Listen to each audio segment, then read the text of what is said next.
All right. G'day, mate. What's your name? My name is Nick Capper. Nick Yes. Capper. What do you do, Nick?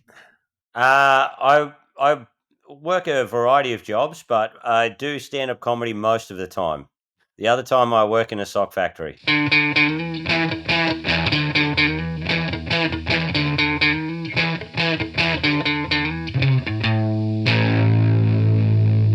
Hello, welcome back to another episode of Crowdworkcast. My name's Andrew Barnett. Thanks for joining me. Nick Capper is my guest this week. So Nick and I started at similar times in Sydney doing stand-up comedy, and some of my earliest memories of kicking around the Sydney comedy scene involve Nick. So this was really nice to catch up with him and just chat about some old stuff. Also catch up with what he's up to now.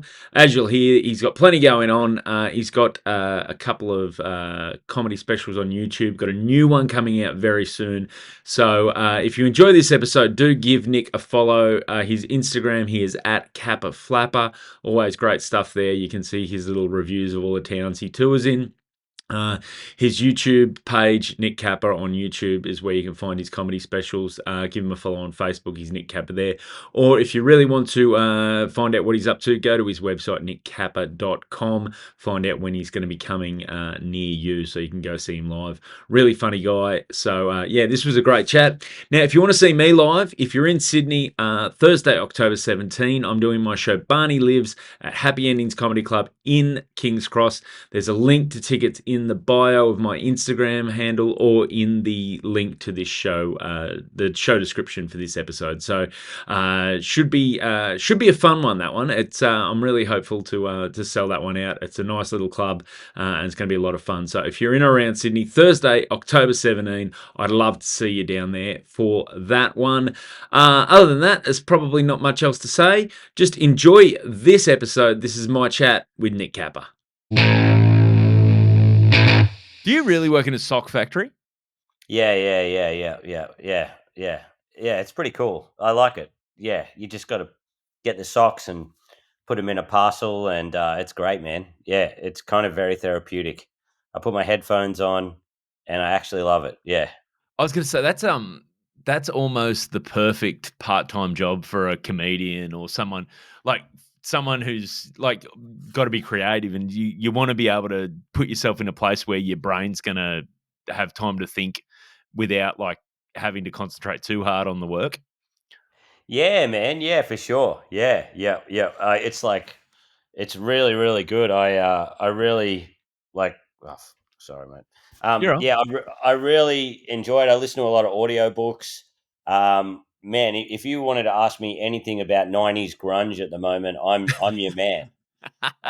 The unauthorized Chris Cornell autobiography, the No Effects autobiography, Mark Lanigan, dude, I'm your guy. All right. They all interconnect as well, which is crazy. Mate, did you see the Dave Grohl having a child out of wedlock thing coming?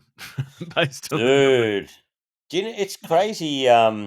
It's crazy because I was thinking like before it happened. I have thought about it before. I remember years ago reading an interview with him, and they were like, "Do you have any fantasies?" And he's like, "Yeah, two chicks at the same time would be sick."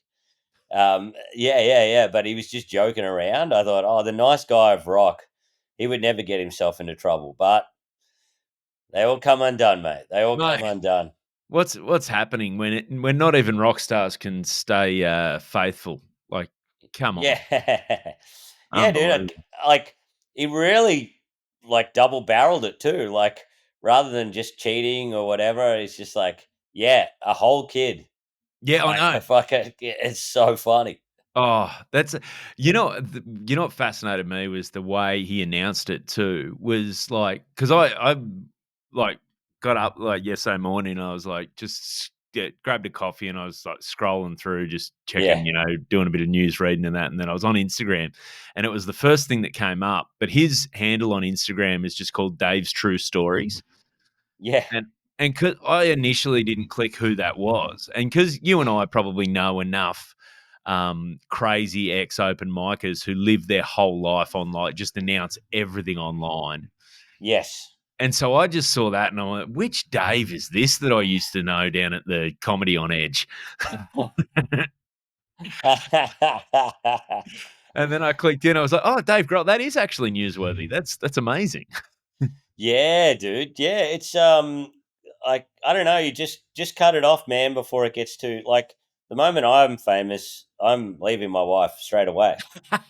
Like that's what I'm gonna do. Like Those are the rules, save us both the trouble. I fuck everything up. If you put that much power in front of me, I'm gonna go crazy. mate. Yeah, yeah, yeah, Yeah, yeah, well, dude. it is a surprise, like that it's taken this long anyway. Because he's been big since like what 94, 93, 94. So Yeah, that's 30 years. yeah. So yeah, it's the thing that's surprising is that this is the first one you hear about. Yeah, man. Yeah, I think like in those circles, I guess there's an unspoken rule where what goes on tour stays on tour, kind of thing. Well, it was in the old days. I don't know how much it is now with everything online, but I feel like there might be an unspoken like law in there, but um, like I don't know. I just didn't see that one coming. No, I don't know. I didn't see it at all because Yeah, I he didn't is see. so, Yeah. so wholesome in so many ways. Yeah, yeah, dude. No wonder he was like cooking for the fucking poor and shit like that, like putting on barbecues. He's like, oh shit, I better get ahead of this, Yeah, I got some sins to account for. So dude. Yeah, hey, yeah, it's so funny.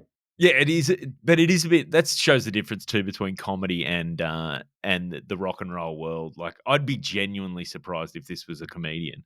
Like, like it's not that same rock and roll lifestyle that around our scene. Yeah, yeah, dude. I remember Chris Rock or one of my mates went and saw Chris Rock, and he's like, oh, he does bits about cheating on his wife and how he's like, left her and stuff. And I was like, "Oh, did it go well?" And they're like, "No, not in Australia, because in Australia it's just like, what a comedian getting laid? That's crazy." Yeah, dude, be relatable. Yeah, Oh man, so so you and I would have met. When did we meet? I reckon. When did you start comedy? dude, I started. Oh, I reckon I started 15 years ago. 15 years ago. 15 years ago, because you're one of Yeah, the people I mentioned that was in that. So I did a mic in hand set in like late 2009, and then I was in that Raw early 2010. And yeah, you're one of the guys I remember from that Raw state final that Heggie won. So there was yes. because there was like I remember I think there was you, me, Crookshank, Hing, Cyrus Bajan. Do you remember him? Oh, yes, yes. Bezian. Bezian. What's he up Yeah. to now? You heard you No, dude. I think he was running when the Comedy Channel came out to Australia. Yeah, Comedy Yeah, Central or something. Comedy Central, and he was running that. Somehow he got the job with that, and it was hilarious because they asked Goxie to live stream on Facebook when Goxie blew up. They were like, "Oh, do you want to watch the footy with your mates, and we'll film it?" So he invited me around. So then Cyrus just rocks up, and he's like, "Yeah, I run Comedy Central now," and he just bought us $500 worth of groceries, beers, KFC. And then, yeah, it was awesome, dude. It was amazing. And you Yeah, just yeah, have to sit and watch the footy and talk shit with Goxie. yeah. Goxie's just such an artist, right? So his house was disgraceful. He had CDs everywhere, and he didn't even have a CD player. And so you got like three people they flew down from Sydney, like cameramen, soundmen, this whole crew, and they just think Goxie's a character. But then they walk in and they're like, "Is this where you live?" And he's like, "Yeah." And then they must have spent, five to $10,000 on this thing. And then it was just Goxie 1 minute in, doesn't say a word, takes three bites of chicken, and he goes, "Good kick." That- that's a classic. That's a classic. Like example of like someone seeing something that's blown up online and not doing any more research. Just going, we've got an idea for this. Yeah, yeah, dude. Yeah, yeah. No, that was like, It was so funny. I was just watching it, loving it, just eating all the food and drinking. I was so broke back then. It was such a blessing. And I thought, wow, Goxie's blown up. Maybe I'll blow up, And then, Yeah. yeah, no, no, no Well, credits after back that.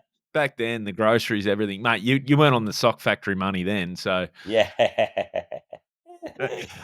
Right. So you started in Sydney. Yeah, man. Yeah, I started at the Sly Fox. I went and had a beer there Oh a couple wow. of months ago, and it was so cool, man. It was just so amazing. Yeah, like a real lesbian bar back then. Yeah. It was really crazy, and yeah, got up and yeah, I always tell this story. I rang. I thought I saw an advertisement for open mic comedy. I think it was in like Time Out or something like that, or one of those Drum Media. That's it. And The I was old like, all street right, press.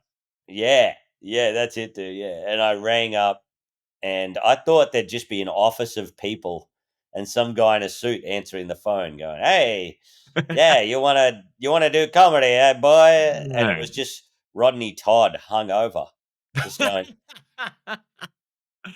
so yes, yes, I can put you down.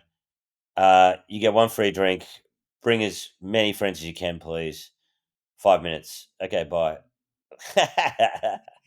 Rodney Todd is your first interaction with show business is a hungover Rodney Todd, like, "Kid, you're gonna be famous." Dude, the best. We still talk about it. I saw him last time I was in Sydney, and yeah, we still talk about it. I love that man so much.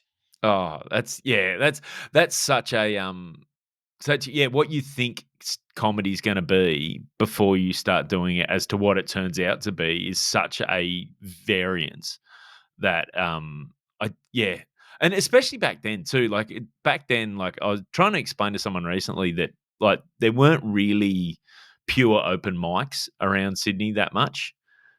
There was Yeah. there's none of this, like, no sign-ups on the night or whatever, you sort of just had to start in places where everything was booked. Yeah, yeah. I remember Seizure ran this good open mic, the Raglan. Did you ever do the Raglan? I don't think I ever did the Raglan. That was like the best. It was so good. It was either terrible or real good. But Seizure loves power. If you went up there and asked him for a spot, he wouldn't give it to you. But if you just sat there like you didn't need it, then he'd come up and ask you for a spot. Yeah. Uh, yeah, there was that big thing of like, "No, no, no, just come along and hang out. Hang out. Yeah, You gotta hang out at the mics. Otherwise dude, I did so much hang you." time. Yeah, Oh, yeah, dude, it that's, was great. Yeah, no, the mic in hand was incredible. I was like, I talk about this a lot. I don't want to get all like, oh, put stuff on a pedestal, but I've done a lot of shows to thousands of people, like big arenas and stuff, opening for other people, not my own shows. But on showcases, and it's awesome, it's great, but nothing compared to when you go to the mic in hand on a Thursday, and it would be the second half, and Liam would come up and he'd tap you on the shoulder and he'd go, "Hey mate, it's a little down in the second half. Can you just do five of your best?" Man, that was an honor. That was like, yeah, there's nothing that get better than that. Like we're putting you I in, remember son. doing, oh dude, I remember doing my first spot ever at the Friend in Hand, and I was just like, I was like riding a cloud for a week. Mate, that was the first place I ever got up, and then it took me 2 years to get back on there. Oh really? Yeah, yeah, Yeah. dude. Yeah, yeah, yeah. It was like big demand, big demand. Yeah, Yeah, that was a real I remember do you remember Guy, like, the guy comedy guy, he's an audience guy, just used to turn up everywhere around the scene, and he had the T-shirt that he'd made with headshots of different comedians on it, and he had a belt buckle that said comedy. I love that guy. Yeah, I think about him every day. that's it. Because I Yeah, I used to call him the comedy guy, and then I found out, like I said, I what like, met him, and I'm like, "What is your name?" He's Guy, and I'm like, "Oh, man, you are a comedy guy. This is amazing." But I remember him whenever I used to bump into him, I don't know if he thought I, like, had an inside track at the Mike in Hand, but his first question, Andrew, you'll know, "Who's on at Mike in Hand this week? Who's on at Mike in Hand?" yeah, yeah. Like, I got no idea, man. I remember him. I gave him a lift home from. I gave him a lift home a couple of times because he lived sort of on my way. Yeah. But I remember being in the car with him, and he was reviewing the show, and he said to me, like I said something about. I said, I didn't find him too bad. He goes, yeah, you did all right, but you can be a bit hit and miss, can't you? I was like, mate, I'm giving you a lift home. But then the crazy thing too was he wouldn't let me drop him at his house. He'd always drop, like, he didn't. I got the feeling he didn't want me to know exactly where he lived. Yeah. And I'm like, Yeah. dude, you're the crazy You're the person, psycho. Yeah. yeah, Yeah. in this relationship. Like, I feel like I'm the sane one, but maybe not. Oh, dude, that's so funny. Yeah. I remember you and I, Reese Jones, he had to go back to England and he ran it, Oh, and he got you and I to run the Comedy Lounge, and we loved it. We that did was such a such good good. job. But the only thing that would really fuck it up was I was such a narcissist back then. If anyone dropped out, I would just jump up and do 10. And you were always so nice about it. Like I'd give you a spot or you give me a spot. But I'd just get up and do so much time. And it's such an idiot, dude. I always say I've always got to apologize to Barnett for that. You were Mate, so nice about it, dude. but that was such a hot room. I can't blame you for that because, like Yeah. you book for a 7. A 7 can turn into a 10 very easy in that room because it was so like that was such a good audience. Yeah, it was crazy. It was this just to give the listeners context, it was like this place and it had a wall down the middle. Mm. And most of the times it was pretty hot, but sometimes you would get up and only one side of the wall was laughing. And it was so disorienting. Do you remember? Because I think it was when you and I were running it, there was a couple of nights where we had to cut off the number of people, like because it was full. I remember being there one night, and what was his name? The young bloke that managed the bar, just came up to Oh, me. Josh, was it Josh, Josh? yeah, it could have been Yeah. Josh. He comes up to me, he goes, "Oh, Andrew, it's we're technically only licensed for 90. How many you got in here?" And I looked at the thing, and we'd let 120 in, and Yeah, dude, it I was remember that. ran. Yeah. Yeah. Can you stop letting people in? I was like, because it was too cash on the door. We're like, well, we get to keep the door, man. Yeah, it was so good. We fucking used to jam those people in. That is such a great vibe that place was. Just Monday nights were like party night, you know? Yeah, It was that so good. that was such a good time. I remember taking Dom Herrera. Do you know? So Oh, yeah, American. yeah. Yeah. So Yeah. for people listening, Dom Herrera, American comedian. He used to come out here a bit, like every couple of years or whatever, and do like a run with the store and do a bit of touring. And I'd been on with him at the store, and like to give context, he used to open for Sure, like he's done Yeah. everything, like just and had the greatest stories about Rodney Dangerfield, all that sort of stuff. And I remember one night I think it was Dave Jory, the late great Dave Jory, rings me on One the of the best. Monday, and he goes, "Oh, Andrew, I'm really sorry. I'm not going to be able to make it tonight to close. Like he was supposed to be closing the show. My wife's got stuck away with work. I've got the kids. I can't get down there." So I'm like, no, don't worry about it. We'll find a headline. And I just thought off the top, like I was like, here's a shot in the dark, but I wonder if Dom will want to come down and do the Yeah. closing set. And then so then I ring Liz, who was from Century, who was touring him, Yeah. and she's like, "Yeah, I'll ask him. See, he's got a night off. I'll see what he wants to do." And he came down, and I remember him saying to me, like he's sitting at the back, says to me, "Andrew, this is the coolest place I've ever been." Yeah. And I was like, "Man, you opened for share, like." Yeah. Yeah, dude. Yeah, it was such a fun time. Like that was it was so exciting back then because I work a day job sometimes, but back then I'd be working in a bank or at Flight Center.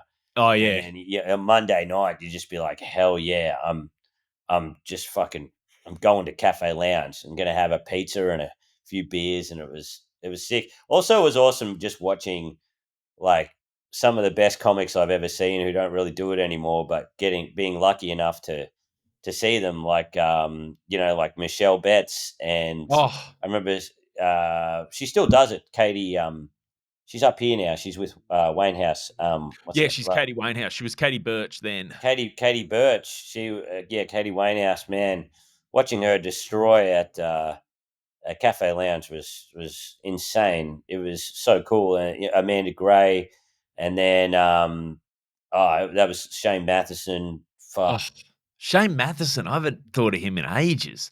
Where's he now? dude, He was a crusher. absolute, yeah, insane guy. I think he just got burnt by too many management places or too many false hopes, and I think he was just way ahead of his time, to be Mm. honest. And I feel like it was just a frustrating time for him, and I think he was just a whole lot happier with our comedy. Um, Oh, jeez. yeah, I know. I still think of all of his jokes, like three or four of them, I reckon. Yeah, each week. I've thought about calling him and asking him if I could buy them. He had this one that was like probably my favorite joke ever. He goes, "I want to open a Laxa shop in Alaska, and I'd call it Shane's Food." one of the one of the great misdirects. Dude, it was so funny. Also, like one of the best things ever was seeing and I think you and I put him on a few times, was Aaron Chen when he was 16. Oh yeah. And just like, I don't know, like I can't speak personally about what he's gone through or anything, but just an anomaly, dude. Just Oh from the moment he was 16, it felt like you were talking to Yoda. You're like, this guy's so much older than me. yeah, Like, and he came like because obviously everyone starts and you're trying to find your voice and you're trying to you're trying different things and he had fully formed jokes like from the moment you met him as a school kid. Like he just knew how to do it. It was incredible. yeah, he just fully worked it out. He's never, people go through, well, not that I know of, people go through suffering and all that kind of stuff, but he's been like, he was just like, had it all worked out. It's like he was, I don't know, came back in time and just knew what to do. Yeah. And it's awesome, you know. Yeah, he's a bit Biff. He's got the Biff in Back to the Future too. He's got the the sports analog that tells him who won all the races. Yeah, man. Yeah, yeah, yeah. It's so cool watching him go to America and blow up, and Oh. yeah, it's just so fun, dude. I'm so blessed to be able to see all those people perform in that space. It was awesome. Well, and he's one of those guys too that still when you bump into him, like he's still that same guy. Yeah, That's the nice thing about him. Like I remember bumping into him a couple of years ago now, like about 3 years ago at during the comedy festival. My family had come down for the in Melbourne, my family had come down for like Easter weekend. And so they'd got there and we're just on the street. We're walking down. I'm on my phone looking for somewhere I can go get a Mikey passes because the kids are going to ride the trams and, get around. yeah. And my oldest son just goes, "Oh, Dad, that man just said hi to you." And I turn around and it's Chenny. And he's like literally, I think he was doing the Palais that night. Like he'd sold out. He's like the biggest thing in the festival. And he's just like, "Hey, Andrew." And just stopped for a chat on the street, met my kids, had a chat. And now they watch Fisk and they go, "We met him." It's so cool, dude. Yeah, yeah. It was really cool. Yeah. Was that the Raw, man? I think had Heggy already won Raw that year, or was that the one he won? That was the one he won. That was that first, 2010. That was. I remember being really intimidated because I turned up and they had the old. Remember they had the old board with the names on it outside the Comedy Store of who was on that week, and I remember seeing Crookshank's name on it, and I knew he was in the final. And I remember Oh, looking, going, "That's not fair." He's not knowing he's doing like the 5 minutes to start the yeah. thing, but he seemed like such a professional because he was already doing a spot at the store that week. Yeah, dude. Yeah, I was like, I remember my third gig, I bombed really hard, and Crookshank came on and destroyed. And the guy was just so unassuming. Like Mm. everyone else was like, kind of, I don't know. Back then, it was like the Doug Stanhope days where people were smoking and sitting on stools and having a swig of their beer after each joke. But Crookshank came on and just murdered. And I found him on Facebook and I sent him a message about one of his jokes. It was about bread or something. And he replied back, and I couldn't believe it. I was like, John Crookshank has replied to my message. Shit, dude. It's amazing when you look back and see your first impressions of when you meet people is based on like that. Like you just saw this guy crushes, and you think, Yeah. oh, he's probably like a real, real aloof, sort of hard to get to. He doesn't want to talk to an open micer like me. And then you find out, no, he's just Crookshank. He's a nice bloke. He'll chat. Yeah, dude. Yeah, yeah, yeah, yeah. It's more like the people in the middle are probably the worst. 100%. The people at the top are the best, like because they've been through all this shit and they're probably still going through it. That's the worst thing about comedy is you're always going through the shit. You're always so fucking absolute. Like I could one time I talked to Tommy Little and he's like, "I'm so stressed," and I'm like, "Why?" He goes, "Because we booked a venue that's too big," and you know what I Oh, mean. It's, just, yeah. it's You like don't. I don't think of that stuff. I'm just like, oh, dude, wouldn't it just be like smooth sailing? He goes, no, never. It's never smooth sailing. Yeah, that's interesting because yeah, I always think of that. Like you look at the rooms some of these people are playing, and you're like, man, I just want to get to there, and then you realize it's the same stress you have about filling the 100 seater.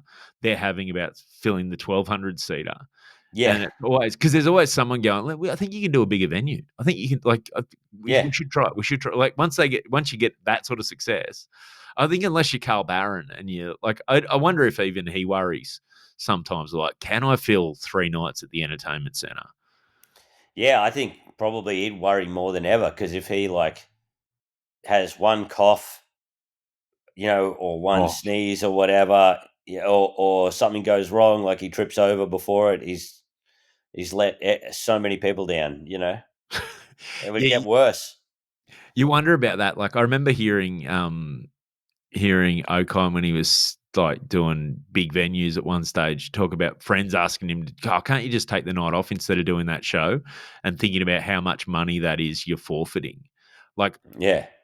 when you're Carl Barron to take a night off or to cancel a show, there's genuine financial consequences, not just for you, but for all the people involved who are getting part of that show.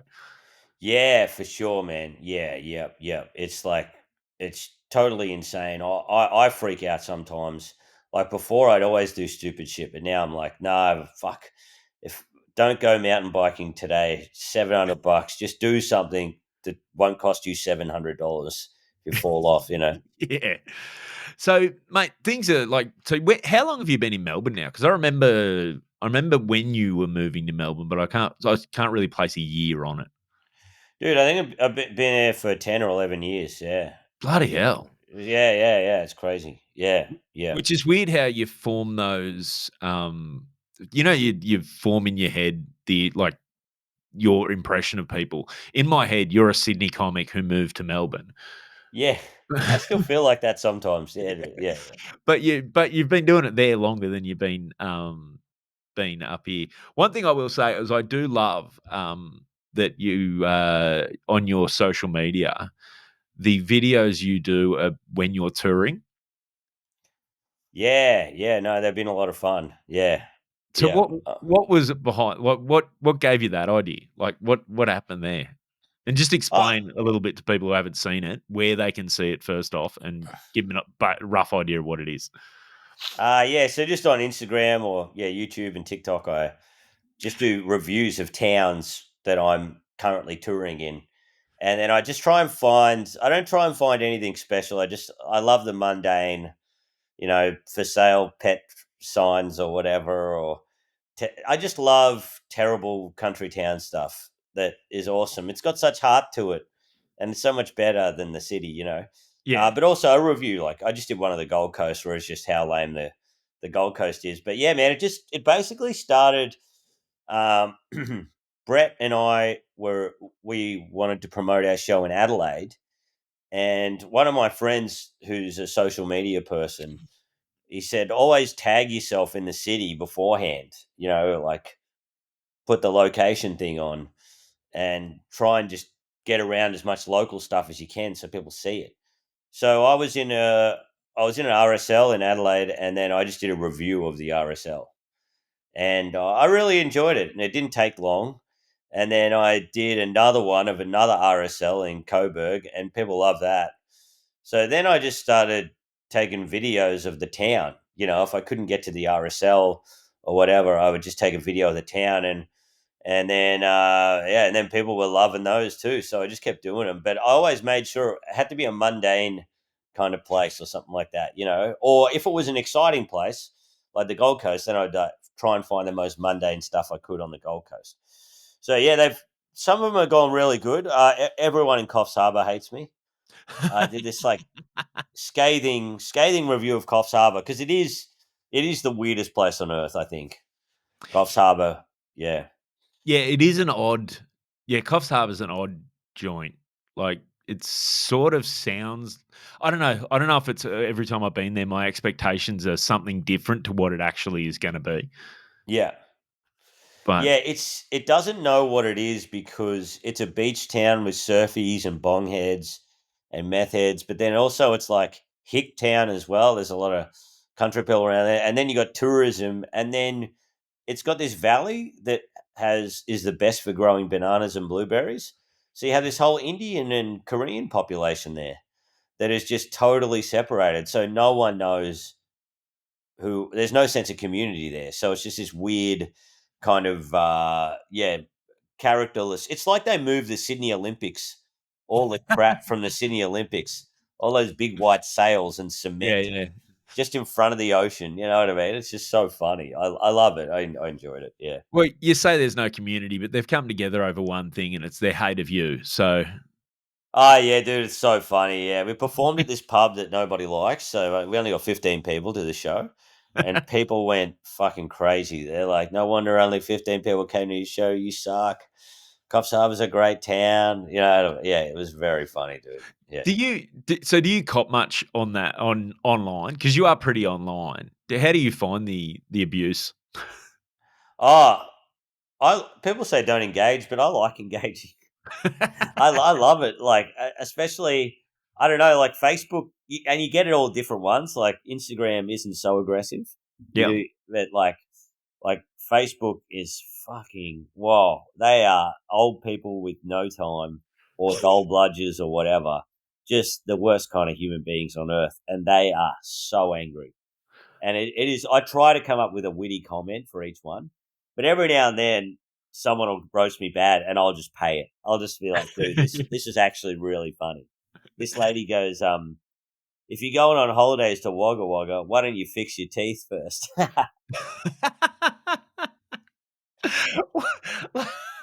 I love that that's a correlation. Like that, Yeah, why don't you fix your teeth for like, well, look, what are you going to spend all that money on? Your yeah, fancy holiday to Wagga, or yeah. It was so good. I comment like this folded me because my teeth do look shocking in the video. So it's so good, dude. Yeah, yeah. So yeah, I don't mind it. Sometimes, for some reason, sometimes the stupidest ones really get you because you're like befuddled to how that human being exists, Mm. and sometimes that adds frustration. Like someone will be like, "You fucking wanker, you're a piece of shit, you should die." And you're like, it's not the insult, it's like the person's taking it that seriously.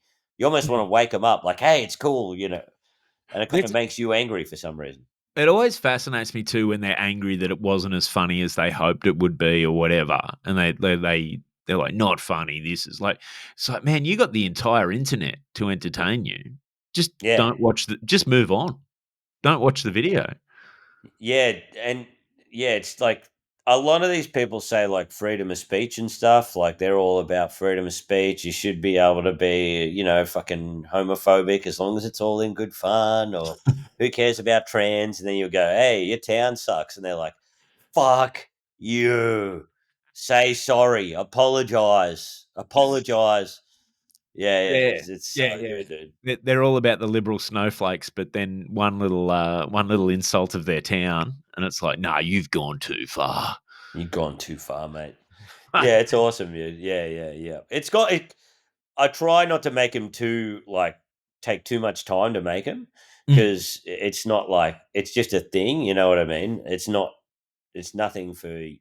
I'm starting to work out the social media things a bit more, but they are good fun because it does keep you on your toes. And also, when you're touring in comedy, fuck, sometimes you just have downtime.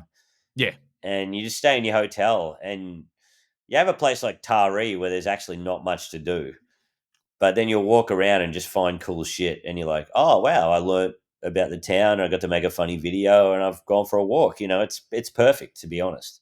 It strikes me as, and I love seeing it when you find someone who's using social media just in a way that works for them. Like it's not like it doesn't reek of a thing where you were like, okay, what's going to pop online? What's trending at the moment? Trying to jump onto those. There's nothing worse than watching comedians chase a trend that's already going online, and you're just like, oh man, this isn't like, I know you're trying to build your audience, but it's not what you do. So they're going to come along to a show that's different to what they're expecting. Whereas that thing is very much your sensibility. Like anyone that sees that and goes, I find this funny, I want to go see this guy, isn't going to be disappointed when they turn up because it's your sensibility, your sense of humor. Yeah. Oh, thanks, man. Yeah, yeah. I feel like it's yeah. No, and it's pretty cool because anyone that's frustrated with social media or whatever, I would recommend them just go really hard at it and get frustrated and almost want to kill yourself, and then you'll get to the thing you like. But I think you got to break out of that period of where you just hope something will go good. Like Yeah. now, I've made peace with the fact that I'm happy with something. And look, like last night, I was up too long doing the Gold Coast video because I couldn't find anything funny with it, and then I just had to make peace with it and go, man, it's a 1 minute video. Just put it up. Who cares? You can make another one. You can just go make Yeah. another one.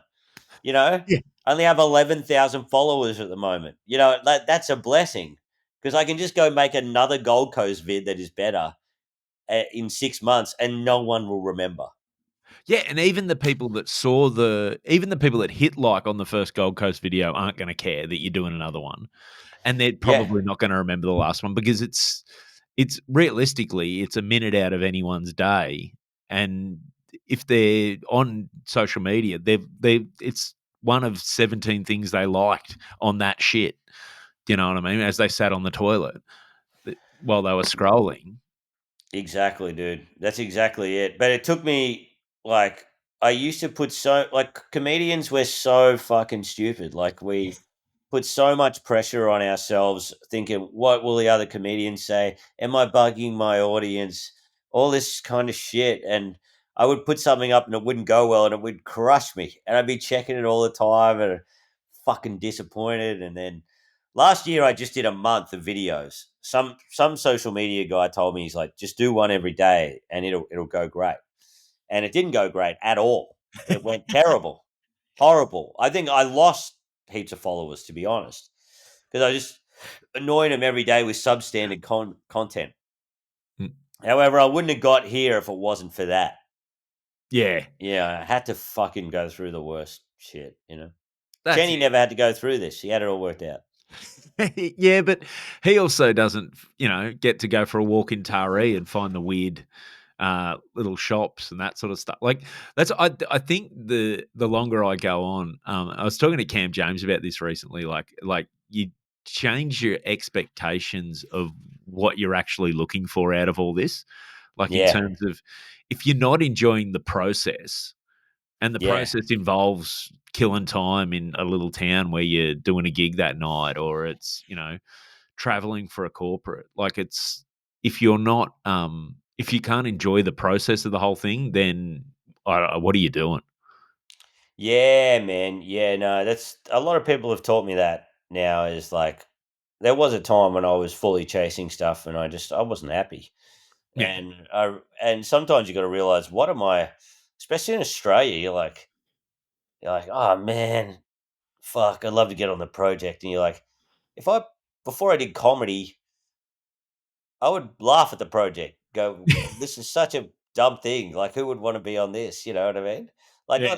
not that I'm saying I wouldn't go on there if they asked me to, Oh but yeah, at the 100%. same time, you're like, it doesn't suit my style. Like the people who are on there, it suits them perfectly. Yeah, exactly.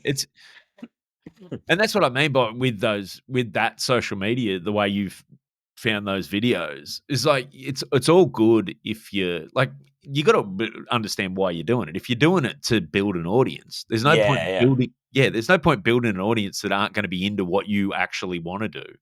You can't yeah. trick them into coming to see you and hope that they like what they get on the night. Yeah, exactly, man. And I like social media is so crazy to me, and I love the analytics of it and everything. Like, I don't like some of it. I don't like TikTok. I can't work out TikTok, but I just put up the videos anyway. I don't Yeah. care. It's like a message in a bottle TikTok. But it's so cool to me the different like. There's a girl who blew up on social media, and she only had 12 people at a Melbourne Comedy Festival show. You know, and then I like opened up for Andrew Hamilton, and he's got 212,000 followers. And then he had 3 tickets sold to Shepparton. But then the moment he put his face in the Shepparton community board, he just put a post up. It was fucking rammed. And then Ah.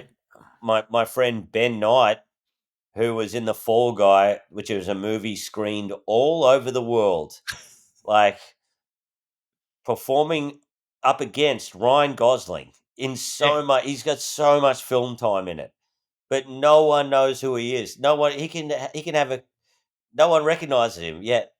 Hamilton blows up from fucking telling dad jokes on the internet. You know what I mean? It's fucking Yeah. Aussie talking to a high vis into his fucking laptop camera is more recognizable than a guy that's been alongside Ryan Gosling. You know what I mean? It's so funny. It's just awesome to me. You know? Mate, and it is, and that's the thing too, like, you don't realize, like, now, like, all the stuff that when we started made sense of, "Oh, that'll get you pop, that'll get you to pop." I don't know that it all works the same anymore because, like you said, it's weird shit. It's the stuff that's in people's feeds that makes them recognizable, not necessarily that they've sat down to watch you on TV. Like, that's to the point of the project. Like, Mm. I think and I've had this conversation with some of the people who've done it, is like they say like they get more from the clip than the actual show because it legitimizes you in a lot of people's Yeah. minds. Yeah, man. Yeah, that is the crazy thing about Australia. You are legitimized on TV, but no one watches it. Yeah, yeah, mate, I know that all too well, mate. So but you sort of found also the podcast. You sort of got a bit of a bit of a higher profile through your podcast that you do with Mike Mm. Goldstein. Mate, how did that one come about? How did the whole phone hacks thing come about? And I've noticed there's episodes you're not on lately. Are you worried Mike's trying to take over? No, no, I'm not worried at all. He's so lazy. He hates. He's like, nah, dude. He would rather not be on a lot of the episodes. I think he'd rather play tennis, and that's fine. No, no, no. Yeah, it's all Mike's idea, really. He was the guy. I think he originally wanted to do it with Cameron James. He didn't tell me this till like 3 years later. Um, yeah, I think that was it. And so, but I'd kind of I guess it was a weird time back then. It was what 5 or 6 years ago, 6 years Mm, ago, 6 or 7 years ago. It was a weird time back then. It was like the Dum Dum Club and podcasts were like new, and it was kind of semi hard to make one. yeah. You kind of had to buy like a big recorder and stuff like that. So now everyone's got a podcast. Like a guy running your local fish and chip shop has one. But back I, then, I literally did one for a company that make doors, that make like roller yeah. shutters and that. And I'm gonna be honest, I think it's a better podcast than this. It was a really good podcast, but it's guys that run a roller door factory. Oh man, sorry, mate. I just got yeah, but what was I going to say? Yeah, so he said, "Oh, look, I'd blown up because I was on Dum Dum a lot. I Mm. was a frequent guest on the Dum Dum Club, and then back then people would go, "Well, when's your podcast coming out?" It Uh-huh. wasn't like I'm bringing a podcast out. They're like, "When's yours out, man?" Uh, um, yeah. So that kind of they asked me that, and then while that was happening, yeah, Mike's like, "Well, let's do this phone hacks," and I I did a podcast with this guy called Jeremy Webb, and it was about uh, tales from the road because I was obsessed with fucked gig tales, and and the king of all of that was Goldstein, Yeah. and I couldn't wait to get him on an episode, and he just regaled us with so many fucked fucking trips he'd been on and stuff he'd done, and then he's like, "Oh, dude, you should do the podcast with me," and then yeah, it was really fun, really fun. It's still fun. We're finding our feet again because we're recording the episodes on film, and it's I don't know. We had this golden era where we probably should have filmed it off my kitchen bench. It's a golden era, and now it's still good, but we're finding our feet again with all this filming shit. So yeah, yeah. Oh, it's fantastic. Yeah, so that's called Phone Hacks. People can listen to that. Mate, now I did want to ask, so these reviewing country towns, I meant to ask you then, with Yeah. reviewing the country towns, you grew up in the country. Whereabouts did you actually grow up? I grew up in a town called Boomai. It's an hour out of Moree. It's on the New South Wales Queensland border, but way inland. So it's like probably 600 k's west of the coast. Oh, wow. Yeah, yeah, way inland. Yeah, yeah. But on a farm or? My dad, he managed a big cotton farm, biggest cotton farm in the southern hemisphere. Actually, yeah, yeah, Wow. 40,000 acres. It was Mate, huge. didn't realize I was talking to cotton royalty. Yeah, yeah, dude. Yeah, it was.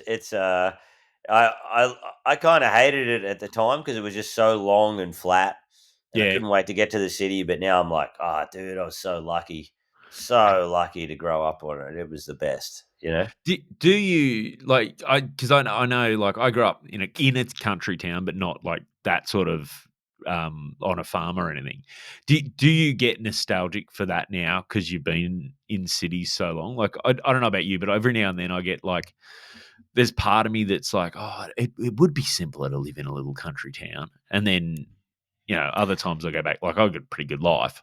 But, Yeah, yeah. do you ever get nostalgic for, like, farm life? Do you have a fantasy of just packing it all up and going back and living on a property somewhere? All the time, man. I straddle with it every day.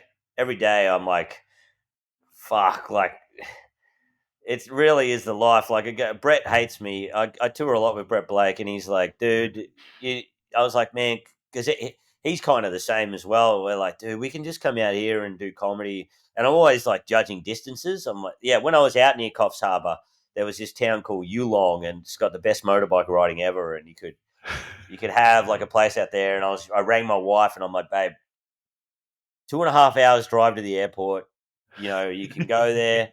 My father in law lives at Harvey Bay, and it's like Gundawindi, kind of near where I'm from. Like those big wide Queensland streets, Yep. those big wide flat ones. It's got the golden sun, and it's got direct flights now. And I'm like, That beautiful babe, that we that should just beautiful bay too, and the long jetty that goes out into the bay and just my yeah, father-in-law also lives there, weirdly enough. yeah. Oh, that's crazy, dude. Yeah, Yeah, yeah. yeah. He Yeah, tell him to come over. Yeah, will do. But yeah, that's I know exactly what you mean. That thing where you go somewhere like that and you go, oh, this could be simpler. And then I don't know. I've hit that age now where every now and then I'll be walking down. If you walk past the real estate, and I remember my dad doing it when I was a kid and just thinking he was crazy, stopping Yeah, in front of the thing to see what the property prices are like, looking at what's for sale, and go, oh, look at that, 400,000, mate. We could sell up. We'd be rich here. dude, I exactly that. I get that all the time. I'm always doing that. I just want to, because it is insane that we live in a city. Yeah. Like in Europe, it's not insane because everything's so. In Australia, it's insane. There is some beautiful places out there that we could all be living cheaply, but nah, they're not cool. So we're just, like people would say like, oh, Central Coast isn't cool or whatever, and it wasn't for so long. If you asked me 20 years ago, do you want to live in the Central Coast? Houses are cheap. I would go, absolutely not. No way. Now there's one acai bowl cafe that opened up there, and now it's fucking nuts. Like my friends move there, and they're like, "Dude, it is so cool. There's little bars. It's going wild." And you're like, "What the hell?" It's just yeah. I struggle with it a lot, but it's fine. I feel like I don't know if I'd go crazy or not, but I feel like comedy. I'm always under such stress. Like right now, I'm recording a special on Sunday. Oh, I've wow. I've filmed a special, and I'm currently editing that. And then I filmed a short film with a friend, and we're trying to pitch it as like a TV show. And I have to record a podcast today, and I've got no money. Like one place owes me a fair bit of money, but not much, like $1,500, like Mm. nothing. So I'm just borrowing money off my wife, and I'm like, this is insane. And I'm also doing those videos, but at the same time, I'm like, I think I would die without any of this stuff. You know what I Oh, mean? Like, I think I would if I was just out as a motorbike mechanic in fucking the Central Coast. Maybe I would just go insane. mate, that I know exactly what you mean. Like, you feel like there's so many days where I'm like, I feel like I'm so busy. I've done so much. And then you look at it and you go, well, I don't know that I didn't bring any money in today. Like, and then there's other days where you're like, you get a good gig that pays all right and, and you do nothing and you go, oh, I accept that gig. And you feel like, oh man, I haven't done much today, but that's the bit that paid. It's, Yeah, yeah, I don't know, it breaks my brain still. I'm still not quite used to it, but, mate, we are getting about to time, and you clearly have a very busy day today. yeah. A couple of things I wanted to ask before we go. First off, how's the editing of the special going? Because I am currently, it's not really a special. I just filmed the show I did up in Newcastle last year, and I've just had someone do an edit pass on it, and I'm struggling to bring myself to be able to sit and actually be able to like give myself a fair assessment of what needs to go and what needs to stay. How are you finding that process at the moment? Yeah, it's really hard, man.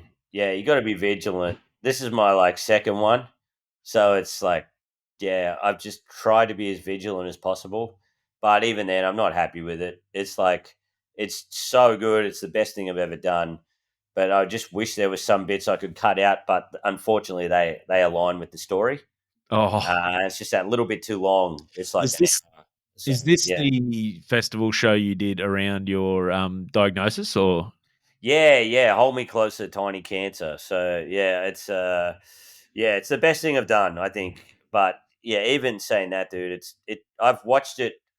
Fuck, man, I think I've watched it 20 times. Yeah, I think I'm gonna be sick if I watch it. There was a time when I just would pass it to. I've got a good friend of mine who I totally trust. Yep. That's what you need, a friend that you totally trust, and you go, mate, just go to fucking town on this, just go to town on it. And so that was good. But the first editor I had on it, nicest guy ever, and he did a great job. But he was just laughing at everything. He was too. He Too into it. loved all of it. So I was like, "No, Yeah. this guy's no good." Need a tougher audience. I got Alex J. Do you know Ah, Alex? yeah, Yeah, so she edits our podcast. oh, does she? Oh, she's great. Yeah, So yeah, she's but because she's a comedian, I've known her for a long time. She knows my comedy, so I trusted her to go. I just anything that doesn't work, cut it. And now I've got to go through, and there's a couple of things I just want to lose, just because there's a joke I did riffing with an audience member that was COVID related, which now is just so far in the past. I'm like, let's lose that. But it's just looking at myself and knowing, oh man, you could have done this better. Or as soon as I record anything too, I come up with 4 tags for the jokes. So yeah, yeah, man. Yeah, nightmare. I've really relaxed on this one we're filming on Sunday. I'm really like chilled out. I'm only gonna do half an hour of from the hour I did at Melbourne, so it's just like all Condensed. condensed. And yeah, I'm just gonna, if whatever happens happens, as long as I get 20 minutes from it or something, and I just put it up, who cares? Ah, nice. Yeah, it's good to have one like that. I Next one, if I have a story one or whatever, I will put a lot of money behind it and get it schmick. But for now, it's like, who cares? Mate, I think that's the attitude you sort of got to have in a lot of ways. Mate, we are getting to time, so I will ask you this. I've been asking everyone, like, so everything's going good. You're sort of everything's been building. Obviously, um, lack of money can be a problem, but if everything continues to go your way, so the next 5 years, everything breaks your way. I mean, you said you got comedy specials, your social media is growing. You do like obviously the podcast is great, and then you've got a short film that you're pitching as a TV show. If in 5 years everything is broken the way you want to, what's that mix look like of the stuff you're doing? Like what do you actually what's the one thing or one or two things you want to really have fill in your time there and fill in your bank account with? Oh yeah, man! I would love to just be doing comedy and always challenging myself. I would love to do a sketch show. That'd be really cool. Something like I Think You Should Leave or Mighty Boosh would be my absolute dream. If I could make something crazy, that would be an absolute dream for me. But man, yeah, mostly just doing like I guess on the other hand, lately I've never really had any goalposts because I don't think they've ever been attainable, and I don't even think these ones are attainable. But I would just love to play small, cool venues around Australia. So, like, I went to the Basso in Canberra, this heavy metal venue. It was awesome, like a band venue. I went to Soul Bar on the Sunshine Coast, like another band venue. 200 people you can fit in those. If I got 100 people in those and just could tour around Australia doing those, that would be awesome. Yeah, that'd be awesome. Yeah, that's a life right there. That sounds great. Yeah, yeah, just making cool shit, and also just, I think you just need, and you would know this, man, firsthand. I don't have kids yet, but is just being able to say to your wife, "Look, I do. I'm an idiot if I don't go do this. Like, Yeah. it's worth it. It's worth leaving the family for." Because right now sometimes I'm like, I'm going for free. But that I think that's that realization that not everything pays off in the moment. Like No. you got to do so much of that free stuff. So many, you got to put yourself out there in so many places just to it'll pay off down the line if you keep at it. Like, you might go do a run of gigs now, like in a state or whatever, and you don't really make any money, but you don't lose any money. But that's building and spreading your audience and building your profile in those places so that down the line, hopefully, you do sell more tickets because you can't just start from zero and Aaron Chen it. Yeah, yeah, yeah. Once again, he is a freak. He's an anomaly. Absolute champion. Yeah, the best Jenny. Yeah, yeah, man, exactly. No, but I've probably done enough of that now. Yeah. And I think a lot of it, like, I should have been a bit like you, man, where you just kept it local and you didn't put your neck on the line so much. We didn't have a choice really, had a Yeah. family, but then you slowly expand it out, and that's kind of what I'm learning now. I'm a, I'm a lot, I'm, yeah, I'm not a very good learner, but yeah, Mate, you had it worked out from the start. no. See, you look at that. That's because I often look at Yeah, myself and go, "Man, maybe I should have moved out further earlier or yeah, whatever." yeah, And yeah. then, but I mean, I think you just got to work it out, whatever way you can work it out. Is the lesson? Because I look at guys like you and go, "Oh, like the fact that you tour so much." I'm like, that's Mm. maybe I should have started pushing out earlier and being able to get out there and tour a bit more, but you know, it's there's so many different ways to skin this cat that you just gotta find the one that works for you, I think. Yeah, man. Yeah, and it's cool. Like, it's cool now. Like, I'm grateful. I've had a good life. I'm like 41, so I've seen a lot of shit. And comparatively to a lot of people.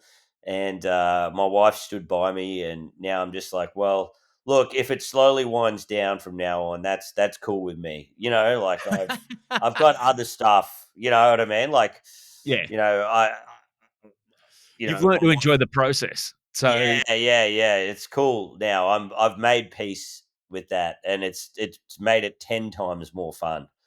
well, You I know? think it makes you better too.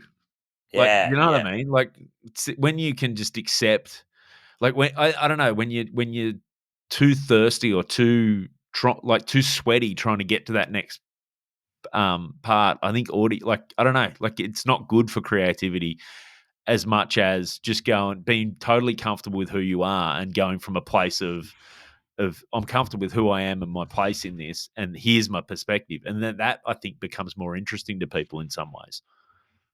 Yeah, man, for sure. Yeah, and you do forget to be crazy. You Yeah, forget to be crazy. I'm like, why is my wife like so? She doesn't like me. And then I was like, oh, it's because I'm crazy on stage or whatever. And I get home and I'm just not. I'm trying to chase this dream all the time, and it's made me serious. And that's not why I got into this. I'm an idiot. I got to be an idiot. I got to entertain. The number one person in my life. yeah. And a lot of that has led to stuff on stage, stuff I say to her, or whatever. But for a while, I was just too thirsty. It was just a fucking. The only time I was funny was on stage. Yeah. No, Yeah. you got to enjoy life.